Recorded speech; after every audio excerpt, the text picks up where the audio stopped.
Assalamualaikum warahmatullahi wabarakatuh. Kami dari kelompok 4 dengan anggota kelompok NIM akhir 31 sampai 40 akan menampilkan video roleplay terkait mata kuliah keperawatan keluarga, prasat pengkajian keluarga. Selamat menyaksikan. Prainteraksi saya sudah mengumpulkan data dari puskesmas bahwa Nyonya Farah memiliki penyakit GERD yang sering kambuh dan Nyonya Farah tinggal sendiri di rumah, serta anak-anaknya yang jarang menjenguk Nyonya Farah. Saya telah menyiapkan ruang pengkajian yang nyaman dan saya juga telah menyiapkan alat berupa selembar kertas dan juga alat tulis. Saya telah mempersiapkan diri dan saya akan membina hubungan saling percaya agar nantinya pasien dapat mengungkapkan perasaannya secara nyaman. Saya siap bertemu dengan pasien. Assalamualaikum, selamat siang. Waalaikumsalam, Sus. Apakah benar ini dengan rumah Ibu Farah? Betul, Mbak. Silakan. Baik, terima kasih. Perkenalkan Ibu dan juga keluarga, saya Perawat Ulaya. Saya ditugaskan dari Puskesmas untuk kunjungan ke rumah Ibu Farah. Nah, tujuan kunjungan hari ini adalah untuk melakukan pengkajian agar nantinya kita dapat bisa memahami kondisi Ibu Farah secara menyeluruh. Untuk waktunya sekitar 20-30 menit. Nah, dari anak-anak dan juga Ibu Farah, apakah bersedia untuk melakukan pengkajian pada pagi hari ini? Ya, bersedia, Sus. Kebetulan kita juga lagi kumpul sih ini. Oke, baik. Sebelum saya mulai pengkajian, saya ingin tahu terlebih dahulu nih. Ini kan Ibu Farah punya 3 anak. Nah, Betul. anak yang pertama itu yang mana? Kedua dan ketiga itu yang mana? Saya, Sus, anak yang Oke, pertama. anak yang pertama namanya siapa, Mbak? Dini. Oke. Anak yang kedua? Saya sama. Saya anak yang ketiga namanya Nova. Oke, Nova. Oke, baik. Baik, karena tadi dari keluarga dan juga Ibu Farah sudah bersedia, nantinya kita akan ngobrol secara santai aja ya, jangan tegang-tegang karena kita akan melakukan pengkajian biasa saja. Baik, langsung saja saya mulai ya. Yang pertama itu, Bu Farah saat ini tinggalnya bersama siapa saja? Saya sekarang tinggal sendiri di rumah karena suami saya sudah meninggal, Mbak. Oke, baik. Jadi suami Ibu sudah meninggal. Baik. Apakah ada nomor yang bisa dihubungi? Biasanya kalau nomor pakai nomor HP saya sih, Sus. Oke. Berarti pakai nomor apa yang Mbak Dini ya? Betul. Untuk alamat rumahnya di sini saja, Gi? Betul, di sini. Oke, di sini saja. Baik, berarti saat ini komposisi keluarga Ibu Farah itu ada Ibu tinggal bersama 3 orang anak, Gi? Iya betul, namun anak-anak saya ini semua sudah tidak tinggal di sini, sudah punya keluarga masing-masing. Baik, jadi anak-anak tidak tinggal serumah ya? Kita udah merantau semua, Sus, sudah punya keluarga masing-masing. Rumahnya juga udah beda misah. Oke. Tapi kadang kita sering kesini kok, Sus, kalau misal ibu sedang sakit atau gimana. Baik, jadi anak-anak mengunjungi Ibu Farah saat Ibu Farah sedang sakit saja ya? Betul. Baik, saya lanjut ya. Berarti untuk jenis keluarganya ini keluarga inti dengan 1 orang tua tunggal dan 3 orang anak ya? Betul. Baik, untuk latar belakang budayanya, keluarga menganut budaya apa? Jawa. Jawa. Kita Jawa asli, Sus. Oke, berarti Jawa ya. Untuk bahasa sehari-harinya nih dari keluarga menggunakan bahasa apa? Kami biasanya campur juga. Kadang Jawa, kadang Indonesia. Oke, baik. Nah, untuk agamanya nih dari keluarga ini Islam semua atau ada yang non-Muslim? Alhamdulillah, saya dan anak-anak Muslim semuanya. Baik, berarti Muslim semua, Gi. Nah, saya ingin bertanya terkait beribadah nih. Apakah dari keluarga rutin beribadah? Mungkin dari Ibu Farah terlebih dahulu. Kalau saya rutin ke masjid juga kan, Sus. Kalau anak-anak saya insya Allah mereka rajin juga ya. Nah, Iya, alhamdulillah ibu sering ke masjid, Sus. Masih kuat. Oh, alhamdulillah. Baik, berarti untuk kebutuhan sehari-hari siapa yang membantu? Biasanya kita patungan sih, Sus. tapi jangan salahkan saya terus dong. Kamu sering bantu. Ya kamu jarang pulang deh. Baik. Tenang terlebih dahulu ya. Nanti kita akan bahas secara bersama-sama nih. Tapi saya ingin memahami dulu terkait kondisi keluarga secara utuh. Baik, saya lanjutkan ya. Nah, untuk pertanyaan selanjutnya, untuk aktivitas rekreasi nih, nih, apakah keluarga biasanya melakukan secara bersama-sama? Untuk Ibu Farah bagaimana? Kalau kumpul jarang kumpul sus. Anak-anak saya ke rumah saya itu kalau saya sedang sakit aja. Baik, jadi Ibu saat ini tinggal sendiri dan Ibu berarti lagi masuk tahap lansia dengan anak-anak yang sudah tumbuh dewasa. Nah, saya ingin bertanya, apakah Ibu merasa kebutuhan emosional Ibu terpenuhi? Ya kalau anak-anak saya datang ke rumah saya senang. Baik, biasanya mereka datang kapan Ibu? Mereka datang kalau sakit saya kambuh mbak, saya sakit kambuh. Iya sus, Oke. kebetulan ibu sakit GERD sus. Ada Oke. penyakit. Biasanya kerja itu kambuhnya saat kapan? Kalau saya nggak makan, nggak makan. Oke. Ibu kenapa telat makan bu? Tadi saya udah sering ngingetin loh sus. Oh, seperti itu.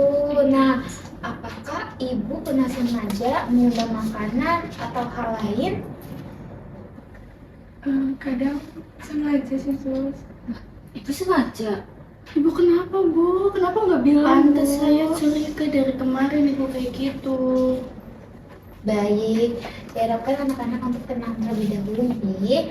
Nah, Ibu boleh cerita apa yang Ibu rasakan sampai Ibu melakukan hal seperti itu. So saya tuh cuma pengen anak-anak saya pulang kalau saya tidak sakit doang, karena anak saya pulang tuh kalau saya sakit. Ya Allah bu, kenapa nggak bilang bu sama kita bu? Kita pasti datang kok bu kalau ibu pengen ini bu ketemu. Tapi kalau ibu pengen ketemu tuh pasti kalian sibuk semua nak. Enggak bu, Enggak, pasti Ibu. kita bakal ngulangin waktu kok bu. Kita sempetin buat ibu. Nanti lain kali bilang ya bu. Baik, baik. Dari keluarga, saya melihat keluarga peduli kepada Bu Farah ya. Tetapi Ibu Farah mempunyai perilaku yang menarik perhatian yang kurang tepat Bu Farah. Baik, saya lanjut ya untuk pengkajiannya. Nah, sekarang bagaimana perasaan Ibu saat Ibu tinggal di rumah sendirian? Ya saya gitu ya mbak. Saya sepi, saya nggak ada yang ngajak ngobrol. Kalau makan juga udah nggak ada yang ngingetin, jadi males makan. Ibu, kami kan kerja. Iya bu, nggak harus buat menyakiti diri sendiri bu. Ya, tapi ibu cuma kangen sama kalian. Tapi cara ibu salah. Betul bu, pasti kalau ibu pengen kita ketemu, kita pasti datang kok bu. Kita sempetin waktu. Pasti. Baik, jadi saya melihat komunikasi keluarga ini terbuka tapi sering emosi ya. Dan apakah memang seperti ini? Ya gini lah sus. Iya, tidak ada yang benar-benar megang tanggung jawab gitu loh sus. Baik, saya lanjut ya untuk pengajiannya. Kalau ada keputusan penting nih tentang ibu, siapa yang menentukannya? Mungkin boleh dari anak pertama? Ya harusnya kita bersama sih sus. Bersama.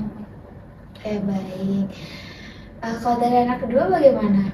Ini sih masih saling lempar tanggung jawabnya kita semua. Tapi kalau menurut saya lebih sering saya ya sus, karena saya kebetulan anak bungsu yang dekat sama ibu. Baik, apakah sudah ada pembagian yang jelas dalam merawat Ibu Farah? Ya belum ada sih sus, paling kalau kita lagi longgar waktu aja sih. Baik, Kita intinya masih saling lempar-lempar gitu, belum jelas sus. Tapi saya merasa saya doang sus yang peduli sama ibu. Jangan gitu no, kita semua di sini pasti peduli sih sama ibu, nggak boleh ngomong gitu loh.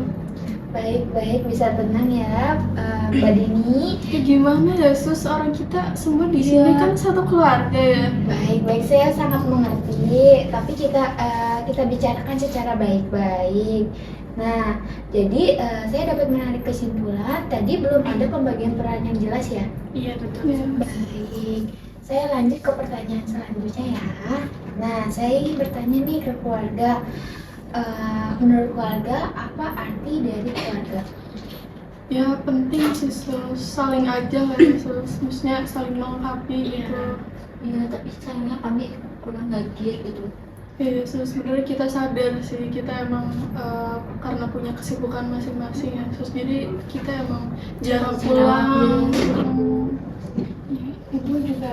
Paginya kalian kumpul ya nanti bareng-bareng ke rumah ibu, tapi tanpa harus ibu harus sakit dulu. Iya. Ibu. Baik, dari hasil pengkajian yang saya lihat bahwa Ibu Farah merasa kesepian sehingga mencari cara agar mendapatkan perhatian anak-anaknya. Tetapi cara mencari perhatian Ibu Farah itu masih kurang tepat ya. Dan juga sementara dari anak-anaknya sebenarnya peduli tetapi belum memiliki pembagian peran yang cukup jelas dan juga komunikasinya kurang baik. Nah, hal ini yang bisa membuatkan masalah tersebut terus berulang. Seperti itu. Yesus. Baik, bagaimana kalau kita mulai membuat kesepakatan sederhana nih? Misalnya membuat jadwal kunjungan tanpa harus menunggu Bu Farah sakit dulu. Ya kami setuju sus, biar nggak kayak gini terus nantinya. Saya juga senang kalau nanti anak-anak pulang ya ke rumah. Baik, bagaimana untuk membantu permasalahan ini? Kita atur jadwal lagi di minggu depan. Kalau saya tergantung anak-anak saya, sus. Baik, bagaimana yang lain? Ya untuk waktunya kapan ya sus? Kalau untuk waktunya menyesuaikan kalian maunya di hari apa? Kalau misal di Sabtu pagi sus jam 9 di tempat ini bisa nggak sus? Iya. Boleh, saya kebetulan bisa. Berarti seperti hari ini lagi, Gih? Iya, Baik, berarti untuk pertemuan selanjutnya kita akan bahas secara detail terkait pembagian peran yang lebih jelas dan cara mengatasi kesepian yang dialami oleh Ibu Farah. Serta nantinya kita jadwalkan di hari Sabtu tepatnya di jam 9 pagi dan di sini. Seperti itu? Iya, Baik. Bagaimana nih perasaannya keluarga setelah dilakukan pengkajian pada pagi hari ini? Kalau saya ya sus, saya sendiri, saya merasa lega karena saya bisa menceritakan apa yang saya rasakan kepada anak-anak. Maaf ya nak. Maaf kita juga ya Bu. Kita juga ya, Bu. Saya sadar Bu, kita semua emang jarang kumpul bareng sih Bu. Tapi nanti kita bakal usahain kok Bu. Iya. Enggak lewat cuman VC doang Bu. Alhamdulillah ini merupakan langkah awal yang sangat bagus ya, karena keluarga sudah mulai menyadari betapa pentingnya memberikan dukungan satu sama lain. Nah, sebelum saya akhiri sesi pengkajian kita pada pagi hari ini, dari keluarga apakah ada yang ingin ditanyakan? Dari saya cukup sus. Belum ada. Mungkin saya ingin berterima kasih nih sus kepada suster karena sudah membantu masalah yang sedang keluarga ini hadapi. Sus, jadi kita tahu yang ibu rasain itu gimana sus. Baik, sama-sama ya. Saya juga sangat berterima kasih nih atas keterbukaan Ibu Farah dan juga keluarga dalam proses pengkajian pada pagi hari ini. Ibu dan keluarga sudah mampu dalam menjelaskan dan mengungkapkan perasaan yang dialami masing-masing. Nah, sesuai dengan kontrak waktu yang tadi telah kita sepakati, kita akan melakukan pertemuan kembali di minggu depan untuk bersama-sama membahas terkait cara mengatasi rasa kesepian Bu Farah dan juga pembagian peran yang jelas. Semoga setelah pengkajian yang kita lakukan di hari ini, Ibu Farah dapat mengurangi beban yang dirasakan dan membawa perubahan yang lebih baik pada keluarga ini. Amin. Baik. Saya akhiri ya sesi pengkajian kita pada pagi hari ini. Saya izin permisi. Wassalamualaikum warahmatullahi wabarakatuh. Waalaikumsalam warahmatullahi wabarakatuh. Terima Terima kasih. kasih. Dokumentasi telah dilakukan pengkajian keperawatan keluarga pada Nyonya Farah, seorang lansia dengan riwayat penyakit GERD di kediaman Ibu Farah. Sebelum dilakukan pengkajian, Nyonya Farah merasa kesepian dan kurang perhatian. Saat dilakukan pengkajian, Nyonya Farah kooperatif, namun dari keluarga tampak emosional, tetapi pengkajian dapat berjalan dengan lancar dan keluarga serta Nyonya Farah menjawab dengan pertanyaan terbuka. Untuk hasil pengkajian, diketahui bahwa klien menunjukkan adanya kebutuhan emosional yang belum terpenuhi ditandai dengan perilaku menunda makan yang memicu kekambuhan sebagai upaya mendapatkan perhatian keluarga. Komunikasi dalam keluarga cenderung terbuka namun disertai dengan emosi dan belum terbaginya peran yang jelas dalam perawatan klien. Dukungan keluarga belum optimal dan masih bersifat situasional. Untuk kontrak waktu selanjutnya akan dilakukan kunjungan ulang guna menyusun pembagian peran keluarga secara jelas serta meningkatkan komunikasi dan dukungan emosional keluarga untuk mencegah kekambuhan dan mengatasi masalah kesepian pada klien. Setelah dilakukan pengkajian, Nyonya Farah merasa lega dapat mengungkapkan perasaannya dan anak-anak lebih mengetahui apa yang harus dilakukan. Untuk kontrak waktu selanjutnya akan dilakukan di hari Sabtu, tepatnya di jam 9 pagi. Purwokerto, 8 April tahun 2026, tertanda Pratulaya. Saya telah mempelajari kembali hasil pengkajian pada pertemuan sebelumnya terkait masalah Nyonya Farah yang merasa kesepian dan belum adanya pembagian peran pada keluarga yang jelas. Saya juga telah menyiapkan rencana dan menggali secara lebih dalam terkait fungsi keluarga, stres coping, serta saya akan melakukan pengecekan kondisi fisik Nyonya Farah. Saya telah menyiapkan lingkungan yang aman dan nyaman. Saya juga siap bertemu dengan pasien secara fisik dan mental. Assalamualaikum. Waalaikumsalam. Apakah betul ini dengan kediamannya Ibu Farah? Betul. Baik, saya izin duduk ya. Iya, silakan sus. Sebelumnya, perkenalkan saya perawat Renita yang akan melanjutkan pengkajian keluarga minggu lalu yang dikaji oleh perawat Ulaya. Bagaimana, bersedia? Bersedia, sus. Baik. Sebelumnya bagaimana kabarnya Ibu dan keluarga? Alhamdulillah kita baik-baik aja. Ibu juga kondisinya udah membaik.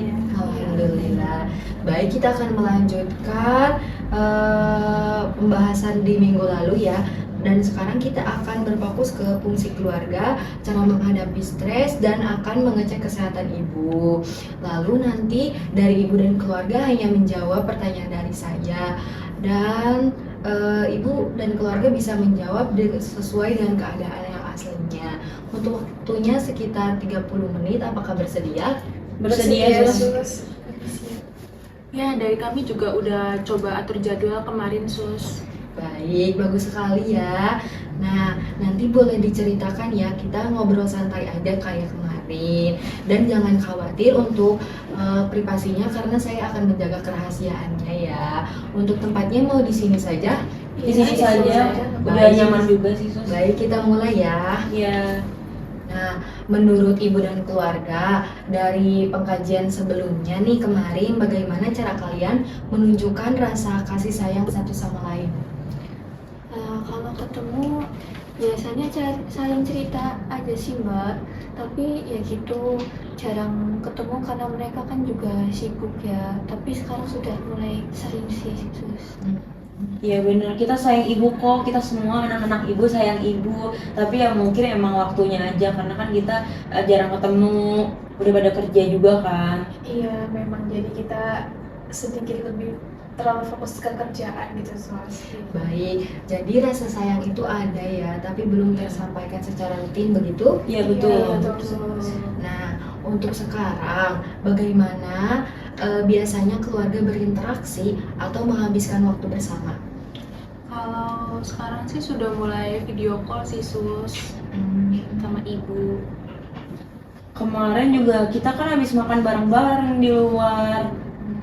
Ibu juga ikut. Iya. Bagus sekali ya, itu langkah yang baik untuk mempererat hubungan antar keluarga seperti itu. Nah, kemudian terkait perawatan ibu nih, apakah sudah mulai ada pembagian tugas atau belum? Udah masih. Kalau misalkan dari saya selaku anak pertama, saya mungkin ikut di bagian mengatur obat dari ibu, biar ibu juga teratur minum obatnya gitu, sus. Terus juga dari saya sebagai anak kedua ya sus, itu saya membantu membeli kebutuhan sehari-hari gitu sus. Kalau dari saya tuh biasanya saya yang sering datang langsung ke sini, nengokin ibu, lihat ibu gimana kondisinya. Baik, ini sudah mulai jelas ya, bagaimana perasaan ibu dengan pembagian ini. Ya, saya senang sih sus rasanya karena anak-anak sudah mulai perhatian sama saya. Nah, dalam waktu dekat ini, apa yang paling membuat keluarga merasa stres? Membagi waktu antara kerja dan juga merawat ibu sih sus. Jadi agak karena kan kita bareng-bareng ya sus, jadi sedikit kiriman gitu sus. Ya, kita juga belum siap sepenuhnya buat 24/7 sama ibu karena kan kita juga punya kegiatan masing-masing juga gitu. Baik, lalu untuk kedepannya bagaimana? Apakah ada yang ingin ditakutkan? Kalau saya sih khawatir ya, kondisi ibu menurun sus, terus juga ibu kan udah tua ya, pasti kan banyak sakitnya kan, jadi saya khawatir aja sih sus, kondisi ibu tuh lebih buruk lagi. Lalu, jika ada masalah, biasanya keluarga menyelesaikannya bagaimana? Biasanya sih sebenarnya kita kadang suka emosi ya sus, tapi semakin kesini sih kita sadar kalau kita emang perlu berbicara secara baik-baik gitu sus untuk menyelesaikan, ya kadang kita dapat kecil-kecilan gitu sus. Iya betul sus, sekarang kita udah mulai bicara baik-baik nggak kayak dulu lagi. Terus sekarang juga nunggu kepalanya pada dingin dulu, nggak nunggu pada emosi baru ngomong. Baik, berarti sudah ada perubahan ke arah yang lebih baik ya. Ya. Lalu jika sedang merasa stres nih, biasanya kalian melakukan apa? Mungkin kalau misalkan dari saya sih strateginya mungkin cerita ke saudara sih, karena ya mau gimana pun masalahnya pasti saudara orang yang paling pertama buat bantu masalah kita gitu. Iya betul, kita juga apa ya, lebih ke menyibukkan diri aja sih sus, biar nggak terlalu apa ya, ngestak di satu masalah itu. Kalau saya sih biasanya langsung datang ke ibu ya, karena kan saya paling dekat sama ibu, jadi kayak saya sering cerita-cerita ke ibu gitu sus. Nah, ini termasuk ke dalam topik yang cukup baik ya. Lalu, apakah ada yang kurang baik atau cara yang kurang baik yang pernah dilakukan saat menghadapi masalah? Kalau saya sama seperti kayak yang minggu kemarin sih sus, saya biasanya sengaja buat telat makan, tapi karena sekarang anak-anak sudah mulai perhatian, sekarang saya sudah nggak melakukan itu lagi sus. Kadang juga kita saling menyalahkan karena kan kita nggak dekat sama ibu, jadi kurang care sama ibu, kurang perhatian sama ibu terkait dengan pola makan, obat segala macam. Jadi kita nih 3 anak saling menyalahkan lah karena kurang ngingetin reminder ibu gitu. Baik, itu yang akan kita perbaiki bersama ya. Ibu, karena kita sudah tanya jawab tadi ya perihal hubungan ibu Farah dan keluarga, sekarang saya izin melakukan pemeriksaan fisik sederhana kepada ibu. Ibu bersedia? Iya bersedia sus. Baik, kita mulai ya. Ibu nggak usah takut bu, biar sehat. Iya betul. Dicek lagi kesehatannya. Cuma tegak gitu. Jangan tekan itu kan ada asiknya naik dulu. Tadi suntik kok bu, enggak. Itu apa sus yang ini sus? Ini tuh tensi bu, untuk mengecek tekanan darah ibu. Gitu bu. Gak ada suntikan kan ya sus? Enggak kok, aman. Ada bu. Alhamdulillah. Saya izin ya bu. Baik ya ibu, untuk tensinya sudah selesai. Untuk hasilnya 110/80, jadi normalnya ibu. Alhamdulillah. Normal bu, berarti ibu sehat. Nah, secara umum kondisi ibu Farah cukup baik ya. Hanya untuk lambung masih sensitif bu. Ibu jadi jangan telat makan lagi ya bu. Harus tepat waktu, jangan nunggu ibu udah lapar baru makan, jangan udah lapar baru. Nanti gemeteran ya bu. Iya, Itu bu. kadang saya emang masih mual, tapi sekarang udah mulai mendingan karena sekarang makannya udah teratur. Karena diingetin sama anak-anak. Udah cukup banyak sih sus makanya. Nah, terakhir nih, apa harapan ibu dan keluarga ke depannya? Kalau dari ibu sih cuma ingin anak-anak sering datang gitu ke sini. Kalau bisa sih sampai ke depan-depannya juga masih sering datang. Pasti sih bu. Kalau dari saya anak pertama ya jelas-jelas pengen ibu sehat terus, nggak sakit-sakitan lagi kayak sekarang gitu, biar bisa bareng-bareng sama kita-kita. Iya betul. Dari saya juga sebagai anak kedua pengen keluarga kita ini lebih kompak sih sus. Gak ada lagi pergeseran. Iya, sama sih sama kayak kakak-kakak saya, sama juga dari kita tuh nggak nyalahin lagi gitu loh, terus nggak saling kayak tuduh-tuduhan, terus nggak saling kayak lempar tanggung jawab lagi. Itu sih sus. Harapan yang sangat baik ya, dan semoga bisa kita capai bersama. Amin, amin, Amin amin. ya Allah. Nah, dari pertemuan ini, saya melihat sudah ada perubahan positif. Keluarga mulai memiliki pembagian peran dan komunikasinya juga sudah mulai membaik ya. Ibu juga sudah lebih terbuka. Namun untuk kedepannya kita pertahankan jadwal kunjungannya ya. Komunikasinya juga harus lebih rutin dan pola makan ibu juga harus dijaga ya ibu. Jangan sampai telat lagi. Ya sus, insya Allah kami usahakan lah biar komunikasi dan semua tanggung jawabnya bisa terrealisasi ke depannya. Iya betul. Nah, untuk pertemuan selanjutnya kita fokus ke evaluasi ya di hari Kamis depan. Apakah setuju? Setuju. Baik, bagaimana perasaan ibu dan keluarga setelah kita melakukan pengkajian pada hari ini? Ibu ngerasa lega, terus juga senang karena ibu sudah nggak ngerasa sendiri lagi. Anak-anak lebih sering kumpul sekarang. Ya, alhamdulillah. Seperti yang tadi Ibu katakan sih, saya juga merasa lebih lega karena merasa sangat terbantu gitu adanya suster kesini gitu. Iya betul, terus saya juga ngerasa lebih jelas harus ngapain. Ya alhamdulillah sih lebih lega ya, karena kita juga jadi makin sadar kalau misalkan kita tuh masih punya tanggung jawab untuk mengurus ibu gitu. Alhamdulillah, ini perkembangan yang sangat baik ya. Baik, terima kasih atas kerjasamanya antara ibu dan keluarga. Saya pamit. Wassalamualaikum warahmatullahi wabarakatuh. Waalaikumsalam warahmatullahi wabarakatuh. Terima kasih telah dilakukan kunjungan lanjutan pengkajian keperawatan keluarga pada Nyonya Farah. Sebelum dilakukan pengkajian, terlihat kondisi keluarga Nyonya Farah sudah lebih hangat dari minggu sebelumnya. Saat dilakukan pengkajian, pasien dan keluarga kooperatif dan menjawab semua pertanyaan. Hasil pengkajiannya menunjukkan adanya peningkatan fungsi keluarga, terutama pada fungsi afektif, sosialisasi, dan perawatan keluarga yang mulai berjalan dengan pembagian peran yang sederhana. Keluarga juga mulai mampu mengidentifikasi stresor jangka panjang dan jangka pendeknya, serta menunjukkan kemampuan coping yang lebih adaptif seperti komunikasi dan kunjungan yang rutin. Namun masih ditemukan strategi coping disfungsional sebelumnya seperti menyalahkan dan perilaku menunda makan pada klien. Pemeriksaan fisiknya juga menunjukkan fungsi yang cukup baik. Setelah dilakukan pengkajian, keluarga merasa lebih bertanggung jawab dalam menjaga ibunya. Untuk kontrak waktu selanjutnya akan dilakukan evaluasi berkelanjutan terhadap keluarga Nyonya Farah. Purwokerto 9 April 2026, tertanda perawat Renita.